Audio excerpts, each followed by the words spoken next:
Dimanche prochain, le 16 novembre, sera la journée de la tolérance. Et pour nous parler de la tolérance, mais spécialement aujourd'hui de l'homophobie, nous avons ici en studio un porte-parole de l'organisme Ensemble avec nous. Bonjour Jean-Philippe Audet. Bonjour, ça va bien? Oui. Est-ce que vous pouvez nous parler de la mission de l'organisme Ensemble tout d'abord? Oui, en fait, chez Ensemble, la mission, c'est d'agir avec les jeunes pour promouvoir le respect des différences. Pardon. Et aussi pour engager un dialogue, pour créer des environnements sans discrimination ni intimidation. Moi, j'ai une question parce que, on parle de la journée de la tolérance, mais c'est quoi d'abord la journée de la tolérance? Est-ce que ça fait longtemps que ça existe? Oui, en fait, ça existe depuis 1995. C'est depuis une initiative de l'UNESCO, en fait, qui, réalisant qu'il y avait beaucoup de problèmes d'intolérance à travers le monde, a fait une déclaration de principe qui s'appuie, en gros, pour promouvoir la tolérance, on a besoin d'un cadre législatif, de loi. On a besoin de l'éducation, on a besoin de l'accès à l'information. On a besoin aussi qu'il y ait une prise de conscience individuelle qui se fasse et une prise de conscience au niveau local. Donc, les communautés doivent, elles aussi, s'engager dans la lutte à l'intolérance. On sait que vous faites plusieurs, on en parlait d'ailleurs avant la pause, que vous faites plusieurs actions dans les écoles pour contrer d'ailleurs la discrimination. Mais qu'est-ce que vous faites concrètement, là? Bien, il y a un peu deux volets.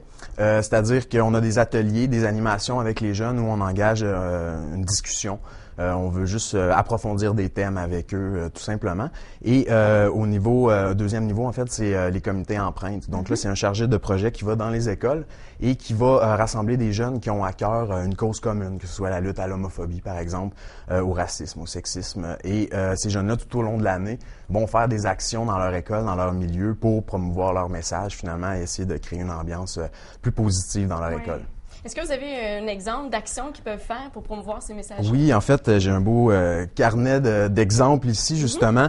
Tu sais, ça peut aller du classique bracelet de couleur avec un message, ils distribuent ça dans l'école, ou il y a des trucs un peu plus, je dirais, élaborés.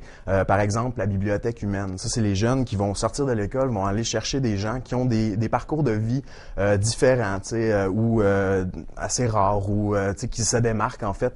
Donc, par exemple, vont aller voir des personnes transgenres, transsexuels, des immigrants, des réfugiés, vont les inviter à l'école et ces gens-là deviennent un peu des livres, sont disponibles à la consultation, donc les jeunes peuvent aller leur parler, leur poser des questions.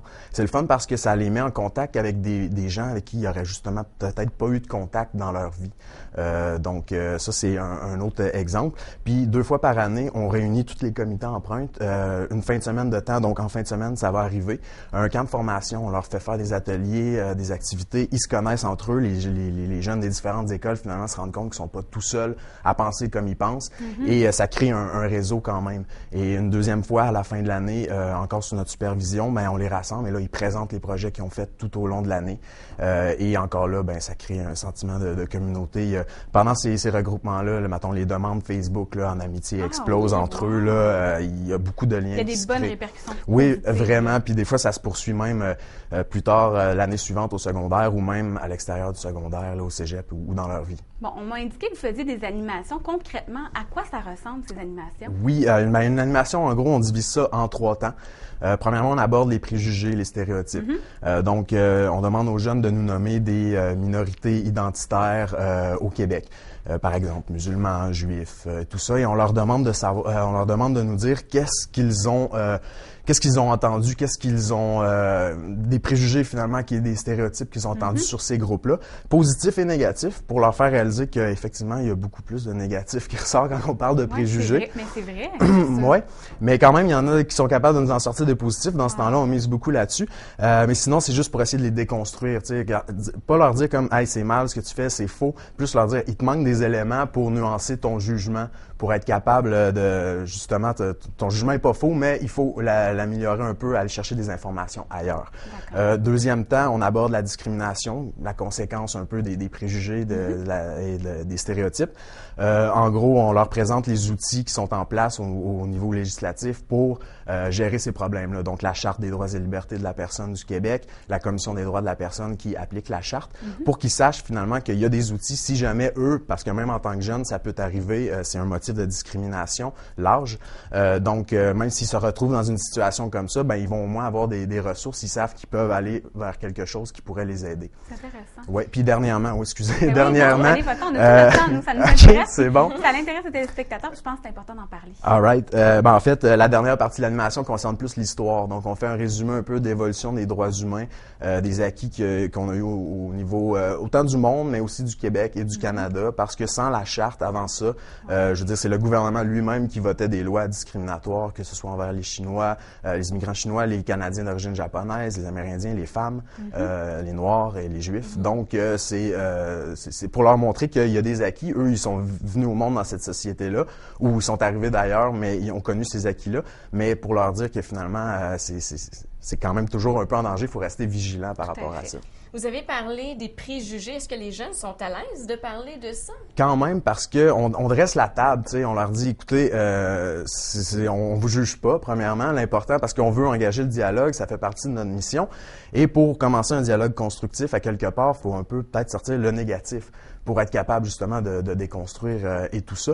Puis les jeunes aussi, ils savent, tu sais, des préjugés, c'est des généralisations. Ils sont pas enfermés dans leurs préjugés comme pourraient l'être peut-être plus des adultes qui ont eu le temps de confirmer, si on veut, leurs préjugés et tout ça. Les jeunes sont ouverts, ils nous en parlent, puis non, sérieusement, il n'y a pas de problème avec ça. C'est un sujet de toute façon, je pense, qui intéresse tout le monde, qui est d'actualité à tous les jours, mais qu'on aborde presque pas, tu sais, un petit peu dans certains de leurs cours d'éthique, par exemple, ou par les intervenants de l'école, mais sinon, c'est pas quelque chose qu'ils vont entendre parler à la maison non plus, là. Est-ce que vous proposez aussi des pistes aux jeunes étudiants, aux élèves, finalement, là, pour favoriser un peu l'ouverture? Oui, bien, c'est sûr que les comités empreintes, c'est une réflexion qui s'engage tout au long de l'année, avec des actions en plus. Donc, à ce niveau-là, c'est sûr qu'il y a une réflexion qui s'amorce.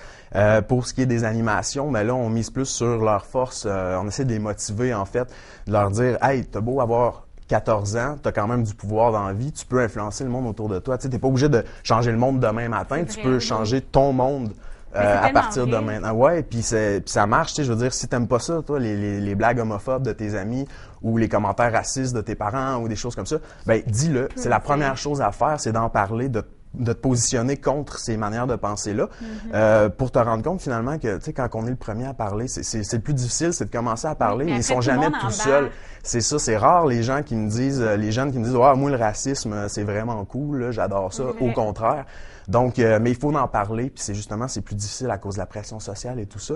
Donc, ce qu'on veut faire, c'est leur remettre le pouvoir entre les mains finalement, puis dire, hey, t'as quand même un mot à dire, puis si tu le dis, ben ça va déjà être ça de gagner, puis tu seras pas tout seul là-dedans, c'est sûr. Monsieur Audet, vous avez l'organisme Ensemble a une page Facebook, il y a aussi un site Internet. Est-ce qu'il y a d'autres endroits où on peut avoir de l'information? Est-ce qu'on peut se présenter à l'organisme pour avoir des informations si on veut participer à ces ben, c'est sûr que vous pouvez toujours appeler. Sur place, c'est un petit bureau, donc on n'a pas vraiment fait pour accueillir les gens. Mais le site web est assez complet, là. Quand même, oui, on a beaucoup d'informations là-dessus, puis on a l'aspect aussi plus intimidation également pour le premier cycle, la discrimination étant pour le deuxième cycle au secondaire. Oui, donc tout plein d'informations sur la page Internet, sur la page Facebook, soit de l'organisme Ensemble pour le respect de la diversité, ou sur les projets empreintes, donc projets empreintes au pluriel. Et donc là, on a les exemples des projets que les jeunes font. Et j'imagine qu'on peut demander de vous recevoir l'équipe d'Ensemble à l'école? Tout à fait. Ça, c'est notre but à tous les jours, c'est d'aller dans des écoles.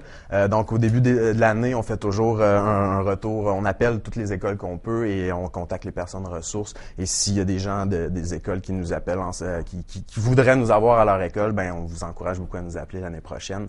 Ça va nous faire plaisir d'aller passer notre message dans votre école. Et on les encourage fortement à faire de même. Mais merci beaucoup. Un gros merci d'être venu nous parler. Ça fait vraiment plaisir. Et je pense qu'on peut juste inviter nos téléspectateurs à aller visiter votre site Internet pour avoir plus d'informations. Tout à fait. On a aussi Twitter à Ensemble RD en majuscule. C'est parfait. Donc, Twitter, Facebook et le site Internet sont des options. Je vous rappelle l'adresse, c'est le www.ensemble-rd.com. Donc, allez visiter ce site, ça vaut la peine. On va quitter pour une courte pause. Au retour, on a, comme à tous les vendredis, Éric Gaz de la Gendarmerie royale du Canada en studio. Il va évidemment venir nous présenter des cas de liberté illégale.